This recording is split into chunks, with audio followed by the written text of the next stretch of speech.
शुभ प्रभात, नमस्कार, बंदन। आज हिस्ट्री क्लास 11th का प्रैक्टिस सेट 1 हम लोग लेके आए हैं और 40 MCQ जो है आर्ट्स 11th का क्वेश्चन जो पूछेगा उनमें से बहुत ही इम्पोर्टेंट क्वेश्चन है बच्चों। ये जरूर ध्यान से आप सुनिएगा और हो सके तो नोटबुक पर लिखिएगा। यहाँ पर कहता है कि इतिहासकार एडगर ने मानव के किस लक्षण की खोज की थी या किया था। ऑप्शन है आपके बीच क आग की खोज, ख पहिए के आविष्कार और ग कृषि कार्य का उपकरण या चित्रकला। तो इतिहासकार एडगर ने कृषि कार्य का उपकरण की खोज की थी। ये होगा ऑप्शन आपका ग। क्या होगा? ऑप्शन ग।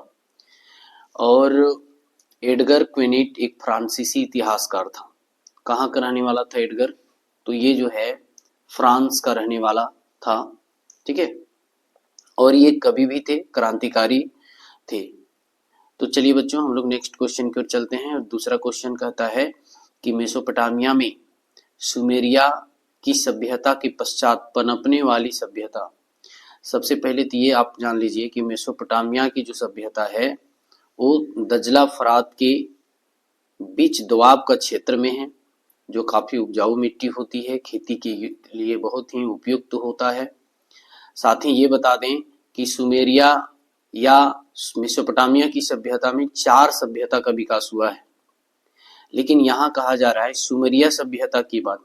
अब सुमेरिया की है बात, तो सुमेरिया जो सभ्यता है वो दजला नदी के किनारे जो है, दजला नदी के तट पर जो है विकास हुआ था, है ना।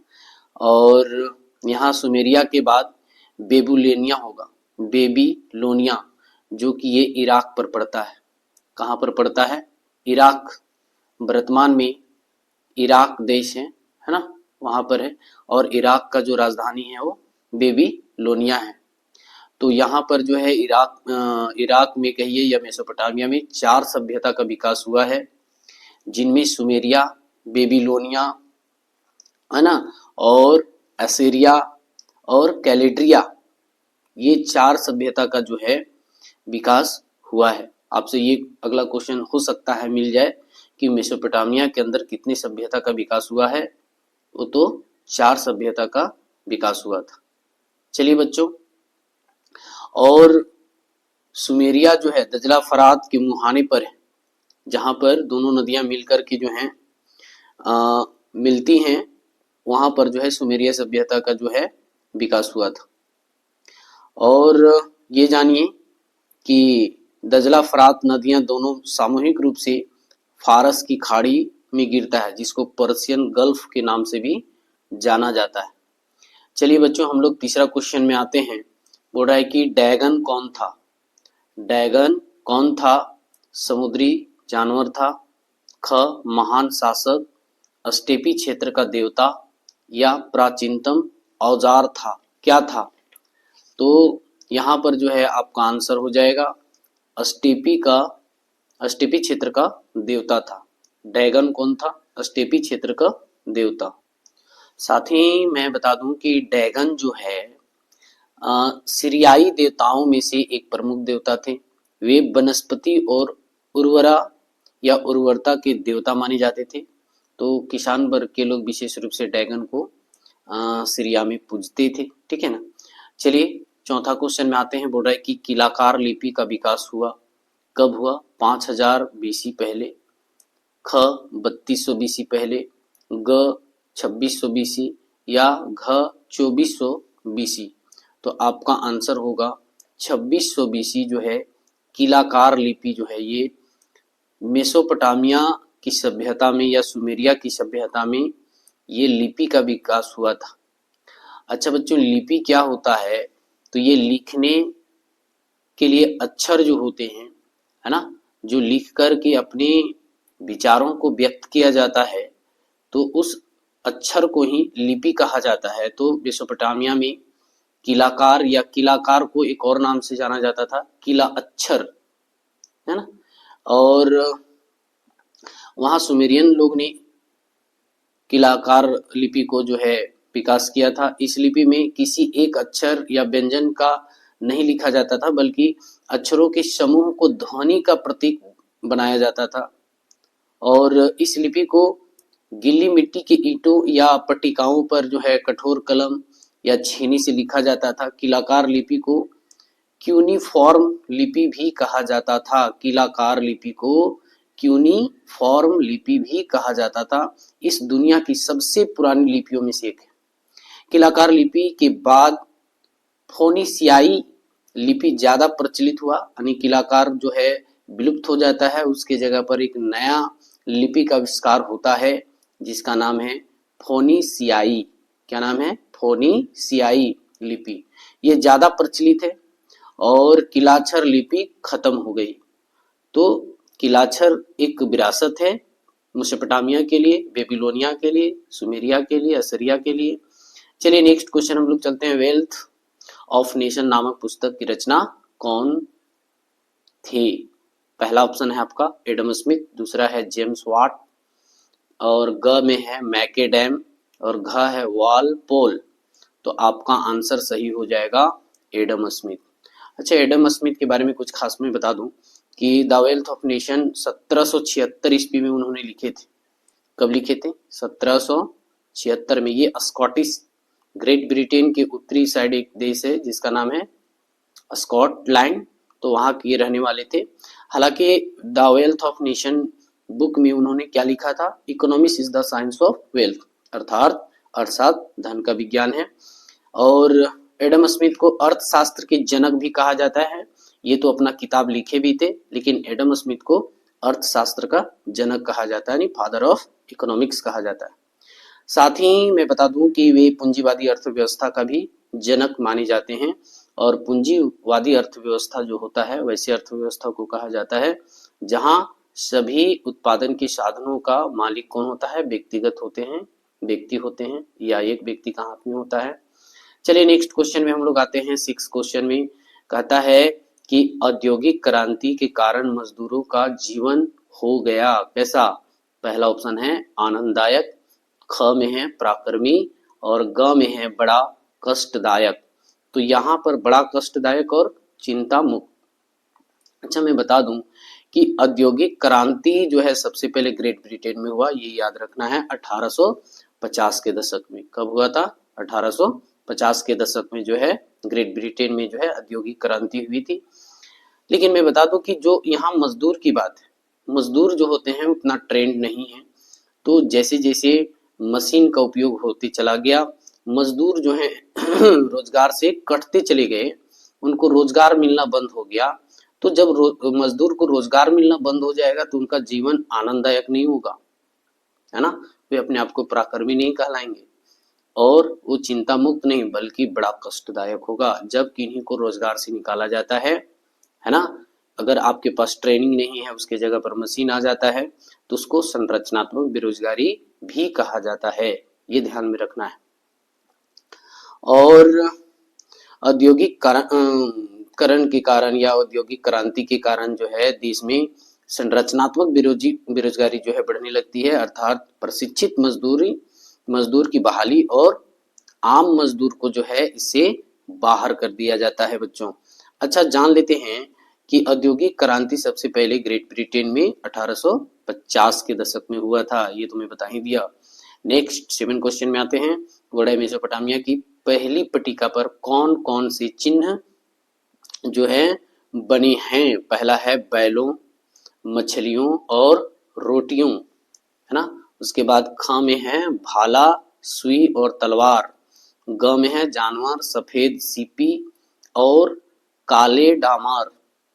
घ में है सूरज, पहाड़ और किलाकार लिपि के संकेत। ठीक है ना? तो देखिए यहाँ पर जो है पट्टिका में जो है लिखा जाता था, और पट्टिका जो है गीली मिट्टी से बनाई जाती थी, तो उसमें जो है किलाकार लिपि का संकेत होता था। ठीक है ना? तो कहीं ना कहीं जो है ये घ होगा। कौन होगा? घ। अच्छा, साथ में बता दूं कि किलाकार लिपि जो है मेसोपोटामिया की सभ्यता ने दुनिया को मतलब लिपियों का आविष्कारक सभ्यता भी माना जाता है। अच्छा, सभ्यता कहाँ है? सभ्यता है क्या? तो तो सभ्यता जहाँ लोग पहले आदि मानव में रहते थे और लोगों का विकास हुआ, लिपि का आविष्कार हुआ, लोग अपनी आजीविका जीने के लिए सीखा, तो उसको हम लोग सभ्यता कहेंगे। ठीक है, क्वेश्चन नंबर 8 में आते हैं हम लोग। मेसोपोटामिया का समाज कितने वर्गों में विभक्त था? चलिए मैं बता दूं कि समाज के वर्ग क्या होते हैं, वर्ण क्या होते हैं। तो भारत के अंदर जो है ब्राह्मण ग्रंथ के अंदर 4 वर्ण है। पहला है ब्राह्मण, दूसरा है क्षत्रिय, तीसरा है वैश्य और चौथा है शूद्र। तो कहने का मतलब है कि यहाँ 4 वर्णों में बटा हुआ है। उसी तरह मेसोपोटामिया के जो समाज होगा, यानी सभ्यता के अंदर जो सोसाइटी होंगे, तो काम के आधार पर उनको वर्ग में विभाजित कर दिया जाता था, है ना। तो ये आपका ऑप्शन पूछ रहा है कि 4 है कि 3 है कि 7 है कि असीमित है। तो समाज में जो है हालांकि जो है आप जो है इसको लगा सकते हैं, वहाँ बहुत सारे जात के थे, कोई गिनती नहीं है। लेकिन अगर आप किताब के हिसाब से चलेंगे तो वहाँ पर जो है असीमित ही होगा। लेकिन वहाँ जो है मेसोपोटामिया का जो सभ्यता था 5 वर्गों में विशेष रूप से देखे जाते थे, है ना। बाकी जो है गुप्त रूप से हुआ करता था। कुलीन वर्ग पहला जो होता था, यानी 5 वर्ग जो बटा हुआ था मेसोपोटामिया में विशेष रूप से जो था कुलीन। लेकिन यहाँ 5 आपका ऑप्शन है नहीं। यहाँ जो है किताब में मैंने जब पढ़ा तो मेसोपोटामिया में पाया गया कि 5 वर्ग में जो है बटा हुआ है, लेकिन यहाँ जो है 5 ऑप्शन नहीं है, तो हम उसको असीमित मान के चल रहे हैं। और कुलीन वर्ग क्या है? पहला वर्ग जो था कुलीन वर्ग, समाज का एक ऐसा वर्ग होता है जिसके सदस्यों को समाज के दूसरे वर्गों की तुलना में ज्यादा प्रतिष्ठा, मान्यता और अधिकार होता है, तो उसे कुलीन वर्ग कहा जाता है। दूसरा वर्ग है बच्चों पादरी, क्योंकि वहां जो है क्रिश्चियन लोग थे, तो पूजा पाठ कराने वाले या धार्मिक समुदाय के लोग जो चर्च में आध्यात्मिक मार्गदर्शन देते हैं, तो उसको पादरी कहा जाता है। तीसरा वर्ग था उच्च वर्ग, जिसको अभिजात वर्ग के नाम से भी जाना जाता है या कहा जाता है। समाज के सबसे शक्तिशाली और अमीर और शिक्षित लोग होते हैं जो उच्च वर्ग होते हैं।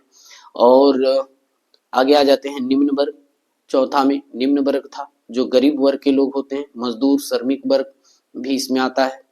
पांचवा है दास वर्ग, जो सभी वर्गों की सेवा जो करता था और किसी व्यक्ति के दूसरे या व्यक्ति के अधिकार में आता था, तो उसको दास वर्ग। तो इस तरह जो है मेसोपोटामिया में 5 जो है वर्गों में विभाजित था, 5 वर्गों में। ठीक है, नेक्स्ट में आते हैं हम लोग। मेसोपोटामिया के लोग लिखा करते थे बालू की सतह पर, धातुओं की पट्टियों पर, मिट्टी की पट्टियों पर या जानवरों के खाल पर। तो ये आपका आंसर हो जाएगा मिट्टी की पट्टिकाओं पर। ठीक है ना। मेसोपोटामिया के जो राजा हुआ करते थे या सूबेदार हुआ करता था, तो अपनी उपलब्धियों को या अपनी यादगार रखने के लिए जो है वो मिट्टी की पट्टिकाओं पर जो है अपना जो है आत्मकथा लिखवाते होंगे। ठीक है ना। तो ये जो है किलाक्षर। अच्छा ये भी जान लीजिए कि मेसोपोटामिया सभ्यता का उपलब्धि क्या है, वहां के लोग किए क्या, है ना। वहां के लोग के द्वारा किन किन चीजों का आविष्कार हुआ। तो पहला जो है किलाक्षर या किलाकार लिपि का आविष्कार किया। दूसरा है पहली बार नगरों का निर्माण जो है, जितना भी चाहे हड़प्पा में हो, मिस्र में हो, है ना, या फिर कह सकते हैं कि मोहनजोदाड़ो में हो, सभी जगह जो है मेसोपोटामिया का लोग फॉलो किया। और पहली बार जो है नगर जो है मेसोपोटामिया में ही निर्माण किया गया। तीसरा है गणित और खगोल विज्ञान का क्षेत्र में भी बहुत प्रगति की थी। और मेसोपोटामिया के लोगों ने 1 और 10 और 100 के चिन्हों का भी खोज की थी, यानी 1, 10 और 100 का चिन्ह जो है सबसे पहले मेसोपोटामिया के लोग ने जो है आविष्कार किया। और साथ ही साथ नक्षत्रों को 12 राशियों में भी जो है मेसोपोटामिया के लोग बांटे थे। छठा में मेसोपोटामिया के लोगों ने पहली बार पहिए का आविष्कार, अगर ये भी क्वेश्चन पूछेगा गया हो सकता है कि पहिए का आविष्कार सबसे पहले कौन सी सभ्यता में हुआ था, तो मेसोपोटामिया के लोग ने किए थे। ठीक है ना। और सूर्य के आधार पर जो है घड़ी का आविष्कार भी जो है मेसोपोटामिया के लोग ही किए थे। और मेसोपोटामिया में सुमेरी, अकादी और अरामाइक भाषाएं बोली जाती थी, ये याद रखना है। मेसोपोटामिया में कौन सी भाषा? तो सुमेरियन भाषा, अकादी भाषा और अरामाइक भाषा बोली जाती थी। चलिए बच्चों, हम लोग क्वेश्चन नंबर 10 में आते हैं। हम्मुराबी कौन था? हम्मुराबी कौन था? एक प्रसिद्ध राजा था। ख प्रशासक का सलाहकार था। ग बेबीलोनिया का गायक था। घ प्रख्यात दार्शनिक था। ये था कौन? हम्मुराबी जो है एक प्रसिद्ध राजा हुआ करता था। क्या हुआ करता था? तो एक प्रसिद्ध जो है राजा था। अच्छा, हम्मुराबी जो है बेबीलोन या बेबीलोनिया का जो है फरात नदी के तट पर जो है एक राजा हुआ करता था। और हम्मुराबी बेबीलोनिया के छठे राजा थे। हम्मुराबी जो थे बेबीलोनिया का छठे राजा कहे जाते हैं। और उन्हें अपने पिता सिन मुबलिट से जो है सत्ता विरासत में मिली थी। हम्मुराबी को सबसे ज्यादा हम जो है हम्मुराबी की संहिता के लिए जाना जाता था। बहुत ही कड़क थे वो, नियम कानून में बहुत ज्यादा थे। और संहिता का मतलब होता क्या है? यानी संहिता का मतलब होता है नियम, है ना, नियम कानून, ये कहिए। यह संहिता 282 कानूनों का एक समूह था, यानी एक चार्टर था। हम्मुराबी जो है बेबीलोनिया में एक चार्टर बना कर रखा था जिसका नाम था संहिता, जो 282 कानून था उसमें, और उसको लागू किया था। तो इसलिए हम्मुराबी जो है संहिता के नाम से भी जाने जाते थे, बहुत कड़क नियम कानून के नाम से जाने जाते थे। चलिए बच्चों, 11 में आते हैं। बोल रहा है कि मेसोपोटामिया वालों ने संसार को सिखाया। क्या सिखाया? चाक का प्रयोग, आग का प्रयोग, लिपि का प्रयोग, है ना, भाले का प्रयोग। तो यहाँ पर जो है उन्होंने, ये अभी हम जस्ट चर्चा किए ही थे कि जो है चाक का प्रयोग यानी पहिए का प्रयोग जो है कहाँ? तो मेसोपोटामिया सभ्यता के लोग जो हैं सबसे पहले पहिए का आविष्कार किया और पहिए यानी चाक का प्रयोग सिखाया। और आगे चलिए, हालांकि लिपि भी सबसे यही सीखा था, यानी सबसे पहले जो है लिपि का भी जो है कह सकते हैं कि मेसोपोटामिया में के लोग ही किलाकार या किला अक्षर का प्रयोग किया था, और कोई सभ्यता में पहले लिपि का आविष्कार नहीं हुआ था। तो यहाँ चाक हम थोड़ा सा विशेष इसको दे रहे हैं, क्या है कि चाक से बहुत चीजों का जो है आविष्कार हुई है। और लिपि का अगर बात करें तो इसमें जो है 250 अक्षरों का जो है किलाकार लिपि में यूज होता था। बहुत ज्यादा डिफिकल्ट लिपि थी। 250 जो है शब्द को यानी अक्षर को याद रख पाना सबके बस की बात नहीं थी, तो ये बहुत काफी डिफिकल्ट था। ठीक है ना। चलिए नेक्स्ट में आते हैं। प्राइमेट किसे माना जाता है? स्तनपायी प्राणियों के एक समूह यानी उप समूह को, वानर के समूह को, कीड़े मकोड़े खाने वाले मानव समूह को, घ प्राचीन चित्रकारों को। तो आपका जो ऑप्शन होगा वो होगा स्तनपायी प्राणियों के एक समूह को प्राइमेट कहा जाता था। प्राइमेट में बानर भी आएगा, है ना। इसमें कई तरह के जानवर आते हैं, जैसे बंदर, लीमर, है ना, और वानर। प्राइमेट के हाथ भी हुआ करता था, इनकी दिमाग बड़ा होता था, इसका माथा जो है प्राइमेट का बड़ा होता था, है ना। इनका चेहरा चपटा होता था, चिंपैंजी जैसा। प्राइमेट की लगभग 200 प्रजातियां हैं। ये भी पूछ सकता आपको, प्राइमेट के कितने प्रजातियां हैं? तो 200 प्रजातियां हैं। ठीक है। क्वेश्चन नंबर 13 में आते हैं बच्चों। 13 में क्या है कि किस युग में मानव खेती करना सीख लिया था? तो यहाँ पर बोल रहा है कि पुरापाषाण युग, नवपाषाण युग, ग आदिकालीन युग या उत्तर पाषाण युग। चलिए हम लोग जानते हैं कि जो है खेती, मानव जो है खेती करना नवपाषाण युग में सीखा था। हालांकि जो है मानव इतिहास में अब तक 3 पाषाण युग हो चुके हैं। पहला है पुरापाषाण, ये पुरापाषाण, उसके बाद जो है मध्य पाषाण था, उसके बाद जो है नवपाषाण काल था। तो कृषि जो सीखा है नवपाषाण काल में सीखा है। अगर आप पुरापाषाण युग की बात करें तो आग का आविष्कार जो है पुरापाषाण में ही लोग सीख चुके थे। पत्थरों से औजार बनाना सीख लिए थे। चित्रकला और मित्री चित्र भी बनाना सीख लिए थे लोग। पाषाण युग में आग का आविष्कार, पत्थर से औजार बनाना, चित्रकला और भाषा का इस्तेमाल साथ ही शिकार करना, मछली पकड़ना, खेती के लिए औजार बनाना, मिट्टी के बर्तन बनाना, सब पूरा पाषाण में जो है लोग सीख चुके थे। अगर हम मध्य पाषाण की बात करें, मध्य पाषाण काल का या युग की बात करें, तो इसमें क्या है कि लोग जो है पॉलिश किए गए पत्थर का भी इस्तेमाल करते थे। लोग एकदम जो है रगड़ रगड़ के जो है पत्थर को एकदम चिकनाहट बना देता था, पॉलिश। उसके बाद है कि माइक्रोलिथ की खोज भी किया था। आरी समझते हैं, जो लकड़ी काटा जाता है, वो भी जो है मध्य पाषाण में ही लोग बनाया था, आविष्कार किया था। औजार बनाना, क्रिस्टल का भी यूज करता था, ब्लेड का इस्तेमाल करता था काटने उठने के लिए। उसके बाद आ जाता है नवपाषाण। तो नवपाषाण में जो है आता है आपका कृषि, ये याद रखना है। नवपाषाण में लोग क्या करना सीखा था, तो कृषि का आविष्कार किया था, कृषि करना सीखा, जानवरों को पालना, और जानवरों में सबसे पहले कुत्ता, ठीक है ना, बकरियां, खरगोश, हालांकि जानवरों में सबसे पहले कुत्ता आता है। उसके बाद बर्तन भी बनाना सीखा नवपाषाण में।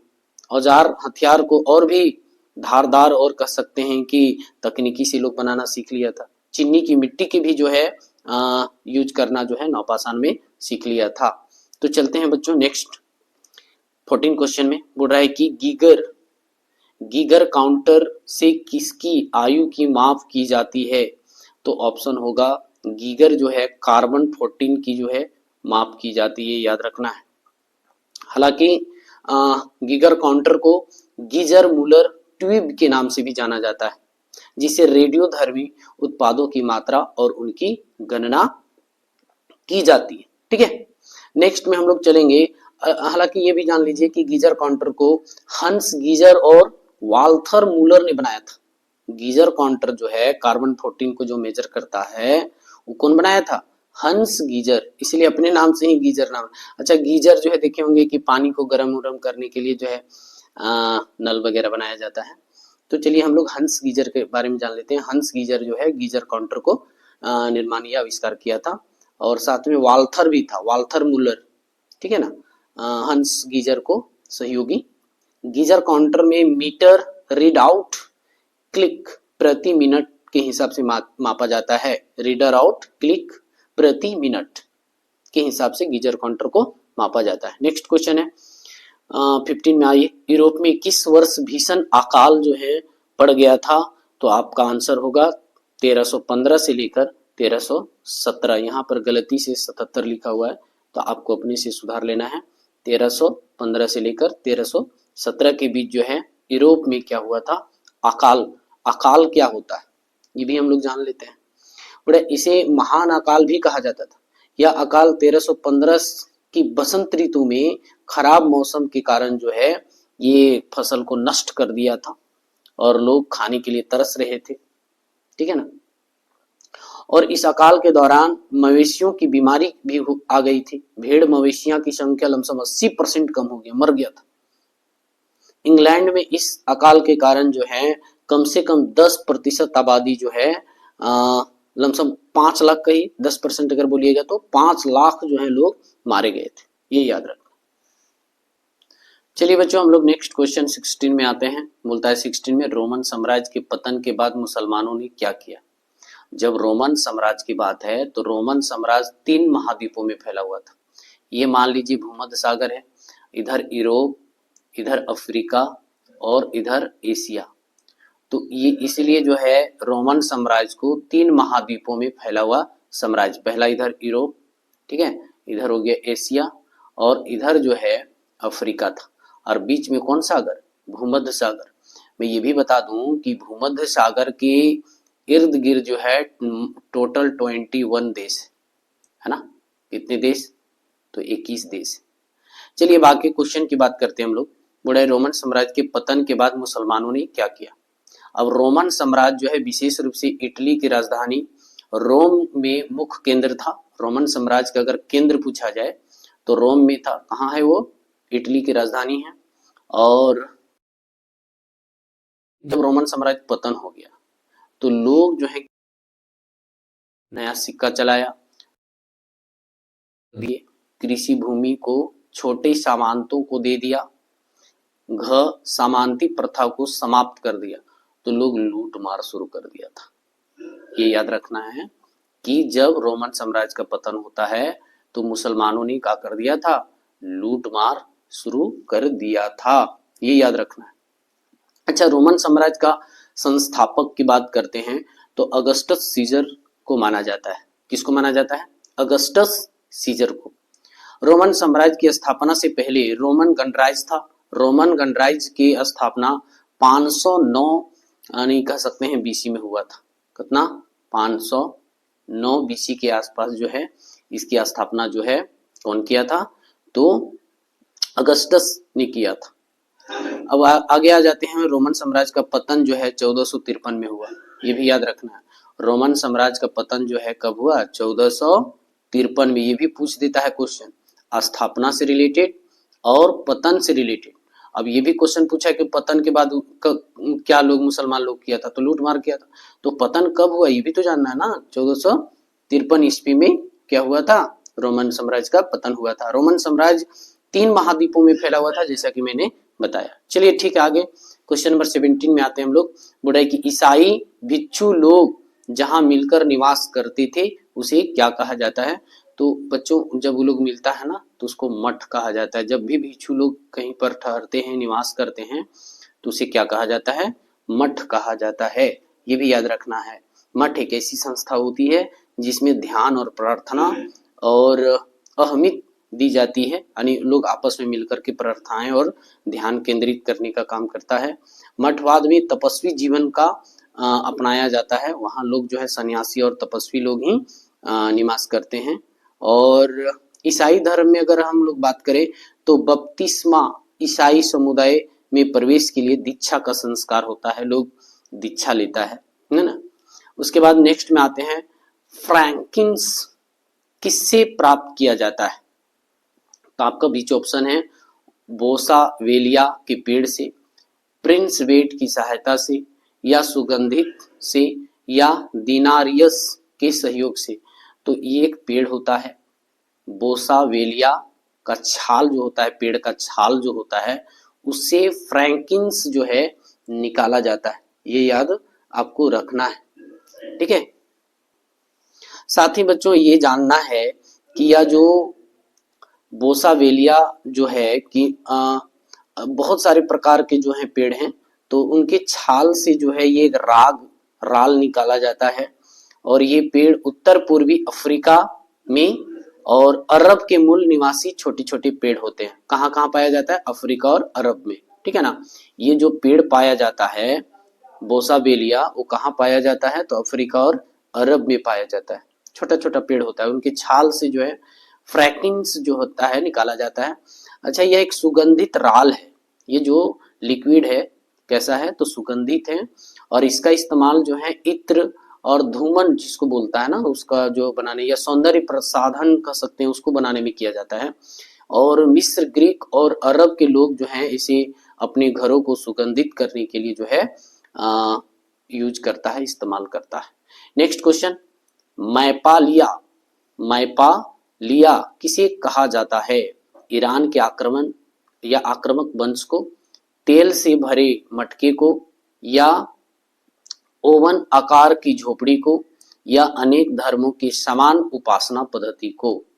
तो यहाँ पर आपका जो ऑप्शन होगा जो है एक प्रकार का ये झोपड़ी है। मैपालिया जो है एक प्रकार का क्या है? झोपड़ी होता है। तो कहीं ना कहीं ग होगा आपका आंसर। हालांकि ओवन आकार की जो झोपड़ियां जो हैं वो चारवाहे जो हैं अपने ऋतु प्रवास के दौरान जो है एक जगह से दूसरी जगह उठा करके जो है ले जाते थे। तो उसको क्या कहा जाता है? मैपालिया कहा जाता है। नेक्स्ट में आते हैं हम लोग। बोल रहा है कि आंतरिक तनावों तथा संकटों का संकेत बनकर कौन सी सदी आई? तो ये याद रखना है कि आंतरिक तनाव का मतलब होता है आपसी झगड़ा, है ना, राजनीतिक तनाव, उपद्रव, सांप्रदायिकता। और संकट का संकेत बनकर कौन सी सदी में आई थी? तो इसका आंसर हो जाएगा तीसरी सदी में। कब? तो तीसरी सदी में जो है संकट हुई थी, ठीक है। आगे चलते हैं बच्चों हम लोग। वयस्क पुत्र रहित परिवार, यानी जिस परिवार में वयस्क लोग नहीं है, बच्चा है और माता पिता सिर्फ है तो उसे क्या कहा जाता है? पुत्र रहित परिवार को क्या कहा जाता है? प्रिंसिपेट या सासानी या तिलनी या नाभिकीय परिवार। तो इसको नाभिकीय परिवार के नाम से जाना जाता है, जहां पर माता और पिता साथ ही अगर बच्चे सिर्फ हैं तो उसको जो है क्या कहा जाता है? नाभिकीय परिवार। ठीक है। और अगर बताना चाहूं तो ये ऐसा परिवार होता है जिसमें माता पिता और उनके बच्चे होते हैं। यह सबसे छोटा परिवार है, यानी इसको इंग्लिश में न्यूक्लियर फैमिली भी कहा जाता है। और आजकल शहरों में ज्यादातर यही परिवार देखने को मिलता है। माता पिता को तो वही अनाथालय भेज देता है लोग, ठीक है ना। तो नाभिकीय परिवार आपको ज्यादा शहरों में देखने को मिलेंगे और माता पिता के साथ जो है आपको गांव में ज्यादातर देखने को मिलेंगे। चलिए हम लोग देखते हैं 22 क्वेश्चन में कबीले का नेता क्या कहलाता है? शेख, काबा, हिजरत, जकात। तो उसको शेख कहा जाता है। क्या कहा जाता है? शेख। ठीक है ना। कबीले के जो सरदार हुआ करता था या नेता हुआ करता था, नेतृत्व करता था, तो उसे शेख कहा जाता है। साथ ही ये बता दूं कि कबीले का नेता जो है चिफटेन या चीफ भी कहलाता था। क्या कहलाता था? चिफटेन या चीफ कहलाता था, जो कबीले का नेता हुआ करता था। अरब में कबीले के नेता को शेख कहा जाता है। ये शेख कहां से रिलेटेड है? तो ये अरब से रिलेटेड है। कहां से रिलेटेड है? तो अरब के जो कबीले हुआ करते थे उसका जो नेता हुआ करता था उसको शेख कहा जाता था।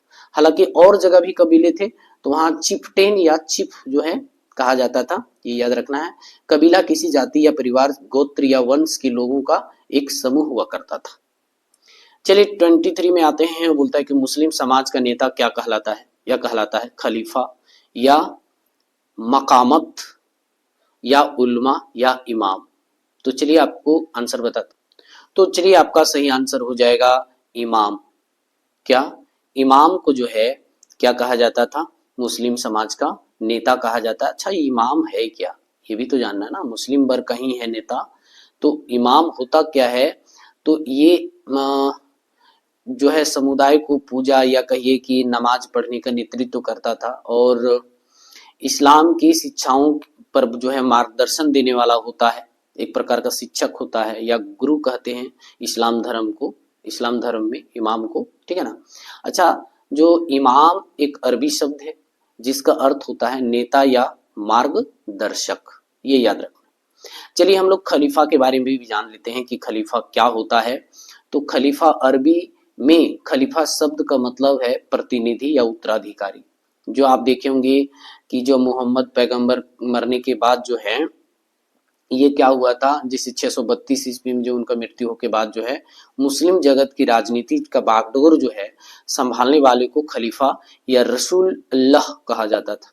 ठीक है ना। इसलिए आप उन लोगों को बोलते हुए सुना रसूल अल्लाह। तो ये रसूल अल्लाह जो है या खलीफा जो है मोहम्मद पैगंबर के बाद जो है उनका उत्तराधिकारी बनने के लोगों को खलीफा कहा जाता था।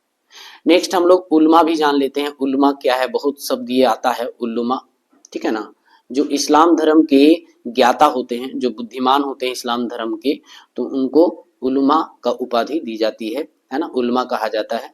जैसे पढ़ाने ज्ञान देने वाले को गुरुजी कहा जाता है ना, तो इस्लाम धर्म में जो इस्लाम धर्म के ज्ञाता होते हैं उसको उल्मा कहा जाता है।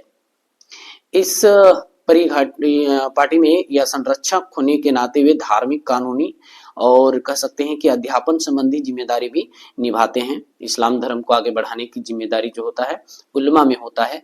और पूरे इस मुस्लिम समाज को जो है नेतृत्व कौन करता है? इमाम करता है। खलीफा तो मैंने बता ही दिया। नेक्स्ट में आते हैं हम लोग 24 में। बोलता है 4 पंक्तियों के शेयरों वाला बंद, यहाँ बंद लिखा हुआ है लेकिन बंद होता क्या कहलाता है? उम्मा, रुबई या सामा या उल्मा। तो उल्मा तो खैर दूसरा शब्द है। तो यहाँ पर जो होगा रुबई कहा जाता है। क्या कहा जाता है? रुबई। हालांकि आपको मैं बता दूं कि रुबई जो है उसको जो है गजल भी कहा जाता है। क्या कहा जाता है? गजल। बस कि गजल की एक पंक्ति को मिसरा कहते हैं और 2 मिसरों से मिलकर एक शेर बनता है। क्या बनता है? शेर। और गजल के पहले शेर को मतला भी कहा जाता है। जो गजल का पहला शेर होता है, पहला स्टेंजा जिसको कह सकते हैं इंग्लिश में, उसको क्या कहा जाता है? तो मतला कहा जाता है। और मतला की दोनों पंक्तियां तुकांत भी कहलाता है। क्या कहलाता है? तुकांत। ठीक है, तो ये गजल है। और गजल के आखिरी शेर को क्या कहते हैं? मतला कहा जाता है। और मतला दोनों पंक्तियां तुकांत होती है, ये याद रखना आप सबको, ये गजल से रिलेटेड है। तो नेक्स्ट क्वेश्चन में आते हैं। मंगोलों का बगदाद पर कब्जा किस वर्ष किया था? ऑप्शन है 10 यानी 1063, 1095, 1258 और 1111। तो यहां पर होगा आपका आंसर 1258 में जो है मंगोल जो है बगदाद, बगदाद कहाँ है? इराक पर। और मंगोल कहाँ है? तो जैसे ये है रूस, ये है मंगोलिया और ये है चीन, तब भारत। तो यहाँ जो है मंगोलिया है। मंगोलिया कहाँ आया? तो यहाँ जो है इराक पर जो आकर के, यानी बगदाद जो है इराक की राजधानी है, तो वहां पर कब्जा जो है 1258 में जो है मंगोली किया था। अच्छा, किसके नेतृत्व में हुआ था ये भी हम लोग जानते हैं। तो ये जो है मंगोल नेता हुलुलेगु खान के नेतृत्व में मंगोल की सेनाओं ने 29 जनवरी से लेकर के 10 फरवरी के बीच, देखिए क्या बोल रहा है, 29 जनवरी से लेकर 10 फरवरी के बीच जो है मंगोलिया जो है बगदाद पर क्या किया था? 1258 में बगदाद पर कब्जा कर रखा था या घेर के रखा था। चलिए नेक्स्ट क्वेश्चन में आते हैं। 26 में मोहम्मद के कबीले कुरैश का नियंत्रण किस मस्जिद पर था? तो कावा, काहिरा या हिजरी या मदीना। देखिए यहाँ पर जो है अगर हम लोग मस्जिद की बात करें तो नमाज ज्यादा लोग करते हैं, इस्लाम धर्म के लोग जो हैं, और उन पर जो नियंत्रण जो है मोहम्मद के कबीले जो हैं कुरैश का नियंत्रण होता है किस पर, किस मस्जिद में? तो होता है कावा के मस्जिद में। ये याद रखना आपको, कावा की मस्जिद में जो है मोहम्मद के कबीले कुरैश का नियंत्रण होता है। नेक्स्ट में हम लोग आते हैं 27 क्वेश्चन में। कहता है कि होमा एक लैटिन शब्द है जिसका अर्थ होता है, क्या होता है? औजार बनाना, सीधा खड़ा होना, पुरुष या बाना। तो होमा जो है अगर ये ज्योग्राफी वर्ड भी होमोसेपियंस के नाम से अगर जाने तो उसका मतलब होता है पुरुष, ठीक है ना, या मानव कह सकते हैं। तो होमो एक लैटिन शब्द है जिसका अर्थ होता है पुरुष। क्या होता है? पुरुष। नेक्स्ट क्वेश्चन में आते हैं बच्चों। 28 में अमेरिका, अफ्रीका तथा दूर दूर के देशों में किसके उपनिवेश थे? तो आप जानिए कि लमसम जो है 50 से 55 देशों को इंग्लैंड ने अपना उपनिवेश बना रखा था। उपनिवेश का मतलब होता है गुलाम, ठीक है ना, गुलाम बना रखा था। कौन? इंग्लैंड। ठीक है, अगर मैं एग्जैक्ट बताना चाहूं तो इंग्लैंड जो है लमसम जो है 56, दुनिया के 56 देशों को इंग्लैंड अपने उपनिवेश बनाकर रखा था। कितने देशों को? तो 56 देशों को, ये याद रखना है। अच्छा, उपनिवेश का क्या मतलब होता है? उपनिवेश का मतलब सीधा होता है गुलाम, या कह सकते हैं किसी दूसरे देश या क्षेत्र पर नियंत्रण करना और उसके लोगों और संसाधनों का शोषण करना उपनिवेश कहलाता है। ठीक है, ये याद रखना है। नेक्स्ट क्वेश्चन में चलते हैं हम लोग। यहां बोल रहा है कि जीवशूद्र किसे कहा गया? सुमेर के शहरों को, जल तलावन से संबंधित कहानी के प्रमुख पात्र को, गिलगमेश के सलाहकारों को, अरामाइक भाषा में लिखी गई पुस्तकों को। तो यहाँ हो जाएगा ख, जल तलावन से संबंधित कहानी के प्रमुख पात्र को जीवशूद्र कहा जाता था। ठीक है, चलिए बच्चों हम लोग 30 क्वेश्चन में आ गए हैं। हैनिबल कौन था? कार्थेज का सम्राट। ख में है कार्थेज का सेनापति, या ग है प्रसिद्ध इतिहासकार, या सरकंद जैसा पौधा था। क्या था?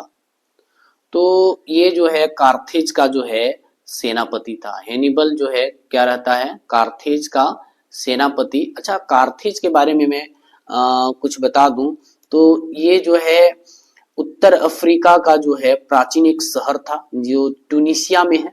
कहाँ पर है? ट्यूनिसिया, उत्तरी अफ्रीका में या उत्तर अफ्रीका में जो है एक देश है ट्यूनिसिया, और वहीं का जो है प्राचीन शहर है कार्थेज। तो वहां का वो हैनिबल जो था वो एक सेनापति था। नेक्स्ट क्वेश्चन में आते हैं हम लोग, रोमन साम्राज्य का युग कब से कब तक चला। यहाँ ऑप्शन है आपका 27 से 14 बीसी, 509 से लेकर के 27 बीसी और 309 से लेकर के 79 ईस्वी तक, फिर बोले 408 से लेकर 50 ईस्वी तक। तो आपका ऑप्शन होगा ये खा। देखिए खा वाला जो है रोमन साम्राज्य। तो रोमन साम्राज्य मैंने बताया कि 3 महाद्वीपों में फैला हुआ था। अगस्टस सीजर संस्थापक थे, ठीक है ना, तो इतना सा याद रखना है। और कब से कब चला, तो 509 से लेकर के 27 ईस्वी। अच्छा कुछ और बता दूं मैं इसके बारे में। रोमन साम्राज्य का इतिहास 3 अवधियों में बटा हुआ था। राजाओं की अवधि, पहले तो राजा लोग वहां राज किए, कब से कब, तो 625 से लेकर के 510 बीसी के बीच जो है राजाओं का अवधि था। उसके बाद गणतंत्र रोम बना 510 से लेकर 31 बीसी के बीच जो है कह सकते हैं कि गणतंत्र का चला, गणतंत्र रोम बना। उसके बाद जो है 31 बीसी से लेकर 476 तक जो है शाही रोम का जो है चलता है। और ये बता दूं कि रोमन साम्राज्य यूरोप के रोम शहर इटली में केंद्रित था। रोमन साम्राज्य जो है, रोमन साम्राज्य का मुख्य केंद्र कहाँ था, तो रोम, कहाँ, इटली में, तो वहां पर केंद्र था। अच्छा साल 313 में इसने ईसाई धर्म को राजधर्म बनाया। कब, 313 में जो है कह सकते हैं कि रोमन साम्राज्य का जो राजधर्म था वो ईसाई धर्म कबूल किया था। उसके बाद रोमन साम्राज्य 3 महाद्वीपों में विस्तार था, यूरोप, एशिया और अफ्रीका में, ये भी याद रखना है। रोमन साम्राज्य भूमध्य सागर के चारों ओर से घिरा हुआ था, जो पीछे क्वेश्चन में मैं इसका जिक्र भी किया। और इसका संस्थापक कौन है, तो अगस्टस सीजर है। हालांकि किंवदंती के अनुसार एक इतिहासकार है किंवदंती है ना, वो जो है उनका कहना था कि रेमुलस और रेमस नामक जो है 2 सम्राट जो है रोमन साम्राज्य का संस्थापक है। लेकिन चरमोत्कर्ष पर या वास्तविक रूप से अगर कहिएगा तो अगस्टस सीजर है। लेकिन अगर आप कहिए तो रोमुलस और रेमस नामक जो है 2 सम्राट जो है रोमन साम्राज्य का संस्थापक रहे हैं। नेक्स्ट क्वेश्चन में आते हैं हम लोग 32 में। तो रोम साम्राज्य की निकटवर्ती पूर्वी क्षेत्र की भाषा कहलाती थी, क्या कहलाती थी, कॉप्टिक, प्यूनिक, कॉलिटिक या अरामाइक। तो रोमन साम्राज्य में जो है लोग अरामाइक का ही यूज करते थे, ये भी याद रखना है। तो यहाँ पर क्या हो जाएगा, आपका अरामाइक हो जाएगा। नेक्स्ट 33 में, मंगोलों ने भारत पर हमला आक्रमण कब किया। तो यहाँ पर है आपका ऑप्शन क में 1221, 1227, 1258, 1759। तो आपका जो आंसर होगा वो 1221 में जो है मंगोलियन जो है भारत पर आक्रमण किया था। अच्छा ये किसके नेतृत्व में हुआ था, चंगेज खान। तो चंगेज खान का एक और नाम है तैमूजिन, ये क्वेश्चन पूछ देता है तैमूजिन कौन था।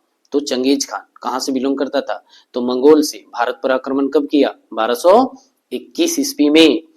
और क्यों आक्रमण किया भारत पर, तो चंगेज खान ने ख्वारिज़्म साम्राज्य के अंतिम शासक जलाल अल दिन के पीछा करते हुए भारतीय उपमहाद्वीप पर जो है हमला किया था। नेक्स्ट क्वेश्चन में आते हैं, चीन को मुक्ति दिलाने का किसका योगदान है, माओ जेदांग या सन यात सेन या दैमू या फुकोकू क्यों हाई, ये कौन है, तो आपका आंसर हो जाएगा माओ जेदांग, ठीक है ना। तो माओ जेदांग का पूरा नाम है माओ से तुंग, इसको और एक नाम से जाना जाता है माओ से तुंग, है ना, माओ जेदांग को। हालांकि ये जो है जनवादी साम्राज्य चीन के पूर्व राष्ट्रपति भी रह चुके हैं। और माओ से तुंग जो है ये माओ जेदांग यानी चीन के क्रांतिकारी थे, राजनीतिक विचारक भी थे, साम्यवादी दल के प्रमुख या उच्च नेता थे। उनके नेतृत्व में चीन की क्रांति हुई थी। किसके नेतृत्व में चीन की क्रांति हुई थी, तो माओ जेदांग के नेतृत्व में चीन की क्रांति हुई थी, आपसे पूछ सकता है। नेक्स्ट, चीन में बॉक्सर विद्रोह किसके द्वारा संचालित हुआ था, आपके बीच है ऑप्शन क शोगुन को, चीनी युवकों को, या शहरी जन समूह को, या डाइट को। तो आपका आंसर हो जाएगा चीनी युवकों को। आप देख रहे होंगे कि जब भी कोई विद्रोह होता है ना, तो युवक लोग उसमें 90% लोग जो हैं भागीदारी निभाते हैं। तो यहाँ आपका आंसर हो जाएगा ख, चीनी युवक। ठीक है, नेक्स्ट में आते हैं, ताइवान की कहानी कब शुरू हुई? 36, आपका ऑप्शन है 1949, 1894, 1937 या 1978। तो आपका आंसर हो जाएगा 1949। क्या हो जाएगा? 1949 में ताइवान की कहानी जो है शुरू हुई थी। साथ ही बता दें, ताइवान पूर्वी एशिया में स्थित है, एक द्वीप है। यह चीनी गणराज्य के हिस्सा में आता है।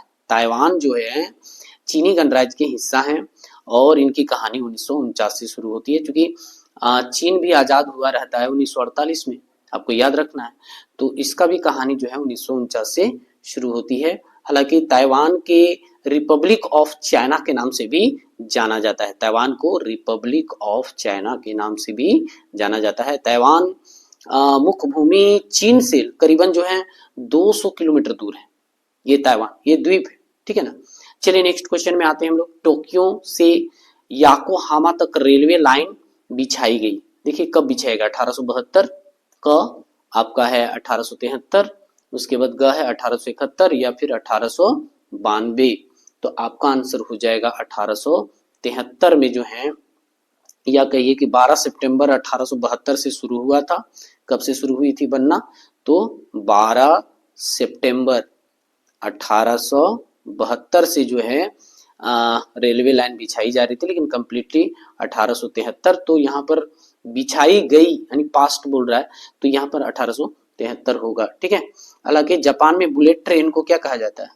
शिकानसेन के नाम से भी जाना जाता है। बुलेट ट्रेन जो है टोक्यो में चलता है, उसका नाम है शिकानसेन। ठीक है, नेक्स्ट में आते हैं, दुनिया की नई दुनिया।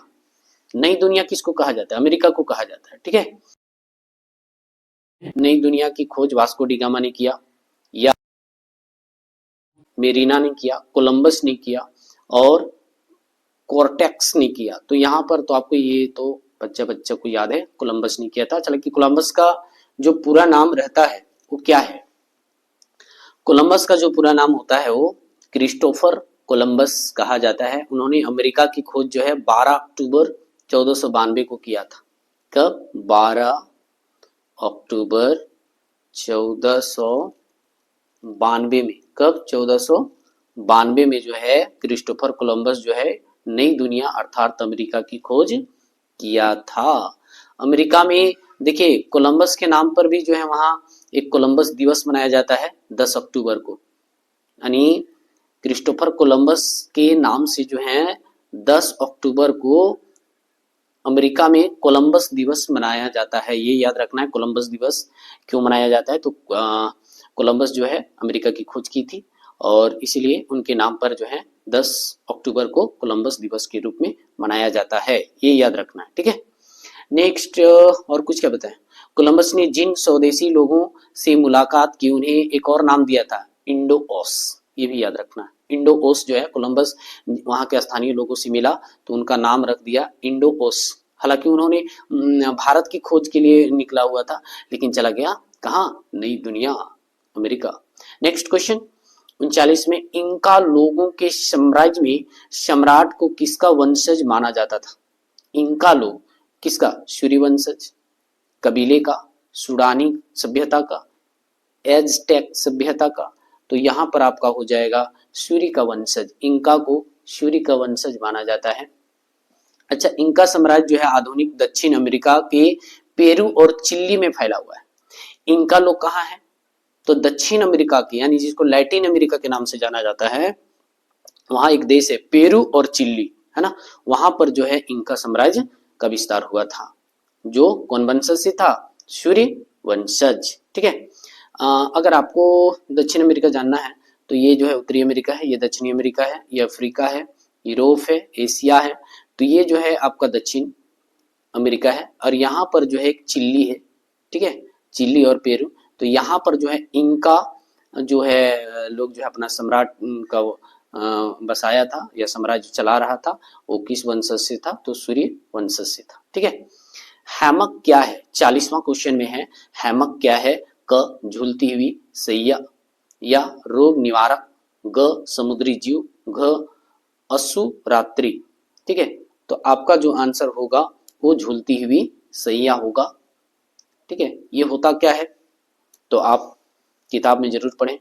ठीक है, नेक्स्ट 41 में आते हैं हम लोग। मनुष्य को पशुओं की भांति बेचने की प्रथा को क्या कहा जाता है, तो भैया दास प्रथा कहा जाता है। क्या कहा जाता है, दास प्रथा। मनुष्य को भी पहले लोग जो है कम्योनिटी प्रथा के तहत जो है क्या करता था कि बेच देता था, है ना। आजीवन जो है अमीर या अभिजात वर्ग के लोग यहाँ जो है कमियां खटता था और सिर्फ खाना पीना दिया जाता था, तो उनको दास प्रथा कहा जाता है। ठीक है, हालांकि अगर हम लोग विश्व स्तर पर बात करें तो प्राग पूरे यूरोप में एक प्रमुख दास व्यापार का केंद्र था। कहाँ, प्राग। कहाँ ये प्राग, तो यूरोप में। ठीक है, वहां पर जो है दास व्यापार का एक केंद्र था। लोगों को अगर जरूरत होता था नौकर का तो कहाँ चला जाता था, प्राग चला जाता था, यूरोप चला जाता था दास को खरीदने के लिए। ठीक है, नेक्स्ट में आते हैं मार्को पोलो कौन था, तो ये इटली के यात्री या मंगोल भाषा का प्रचारक या रूसी विद्वान या चंगेज खान का सेनापति था। तो आपका आंसर हो जाएगा इटली का यात्री था। कहाँ का ये रहने वाला था मार्को पोलो, हालांकि भारत भी आया था।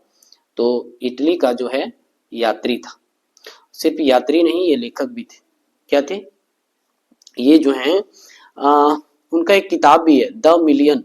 ठीक है ना, द मिलियन नामक जो है मार्को पोलो ने एक किताब भी लिखा है। चूंकि यात्रा वृतांत करते थे, यात्रा करते थे, तो उस समय अपना वृतांत भी लिखा करते थे। उनका किताब का नाम क्या है, द मिलियन। अच्छा, मार्को पोलो 1292 में, कब, 1292 में भारत आया। 1292 में जो है मार्को पोलो कहाँ आए थे, भारत आए थे। ये भी याद रखना है, मार्को पोलो कब भारत आए, तो 1292 ईस्वी में आए। कहाँ, कोरोमंडल के तट पर। ठीक है, नेक्स्ट क्वेश्चन में चलते हैं। गजन खान कौन था, मार्को पोलो का सहायक, ख टोलोई का वंशज, या ग राष्ट्र नायक, या बारबेरियन। ये कौन था, तो आपके बीच ऑप्शन होगा ख। ख में क्या है, टोलुई का वंशज, टोलुई का वंशज था गजन खान। ठीक है ना, ये याद रखना। 44 में आ जाइए। अनेक इतिहासकारों ने यारू को चंगेज माना, किसको, परम मित्र, विधि संहिता, या चादुकार, या राष्ट्रदूत, क्या मान रहा था, तो इसका आंसर हो जाएगा विधि संहिता। आपको मैं बता दूं कि विधि संहिता क्या होता है। विधि संहिता का मतलब होता है किसी क्षेत्र में लागू होने वाले सभी कानून। ठीक है, कानून। जैसे भी अब महाभारत को क्या कहा जाता है, महाभारत का प्राचीन नाम क्या था, तो जय संहिता था, जो हिंदू धर्म का जो है सामाजिक रीति रिवाज और संस्कृति का जो है एक परिचायक है।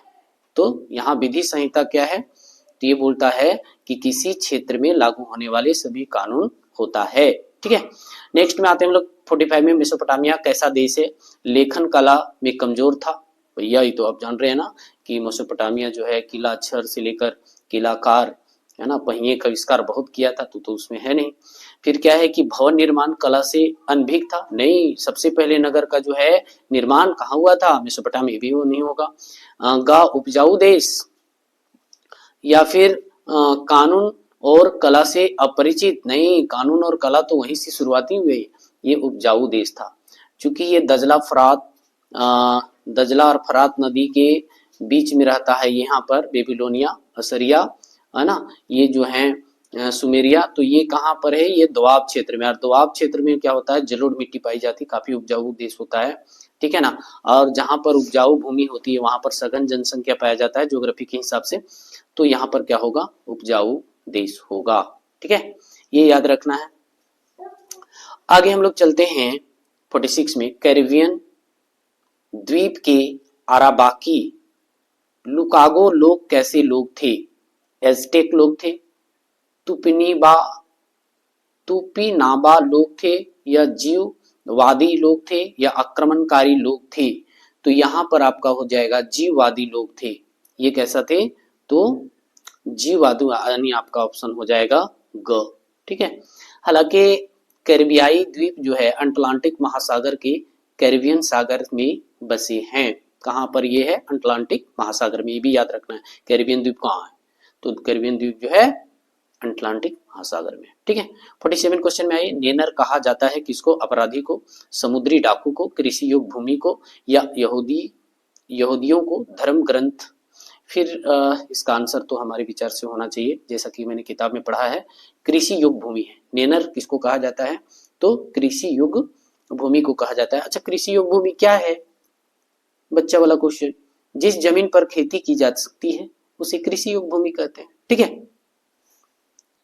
नेक्स्ट क्वेश्चन में आते हैं बच्चों 48 में। नोयाट कहा जाता है या कहा जाता था किसको? नविक या नवीन सैनिक टुकड़ियां जो चंगेज खान के पुत्र के अधीन था। ख, स्त्रियों की रक्षा करने के लिए किया जाने वाला युद्ध। और ग में है यूरोप में सामंतवादी व्यवस्था के अंतर्गत दास प्रथा। घ, कुशल कृषकों के द्वारा किया जाने वाला आंदोलन। तो आपका ये जो आंसर होगा, नवीन सैनिक टुकड़ियों या टुकड़ियां जो चंगेज खान के पुत्र के अधीन था उसे नोयाट कहा जाता था। ये याद रखना। नेक्स्ट क्वेश्चन में है कि चंगेज खान को किस देश का राष्ट्र नायक? तो चंगेज खान यानी तैमुजिन जो था वो कह सकते हैं मंगोलिया से था। कहाँ से था? मंगोलिया। और मंगोलिया कहाँ है? मंगोलिया जो है रूस और चीन के बीच वाला क्षेत्र है। और वहाँ मंगोलिया में एक गोबी नामक जो है मरुस्थल पाई जाती है। भी ज्योग्राफी में पूछ सकता है। और चंगेज खान का नाम क्या है? तैमुजिन। अच्छा, लास्ट क्वेश्चन में आपको लेके आते हैं जो है 50वां। अमीर तैमूर कौन था? महान लेखक था, शेर खान का सलाहकार था, या सेना नायक, या कबीले का प्रमुख था? तो आपका आंसर हो जाएगा ये अमीर तैमूर जो था एक सेना नायक था, यानी आपका आंसर हो जाएगा ग। ठीक है। तो बच्चों आप सभी को कैसा लगा? अभी प्रैक्टिस सेट 1 हिस्ट्री क्लास 11 को लेकर आए हैं। तो अगर आप अच्छा रिस्पॉन्स देंगे तो सभी विषयों का मैं आपके लिए जो है मॉडल सेट कर लेकर के आऊंगा और 100% जो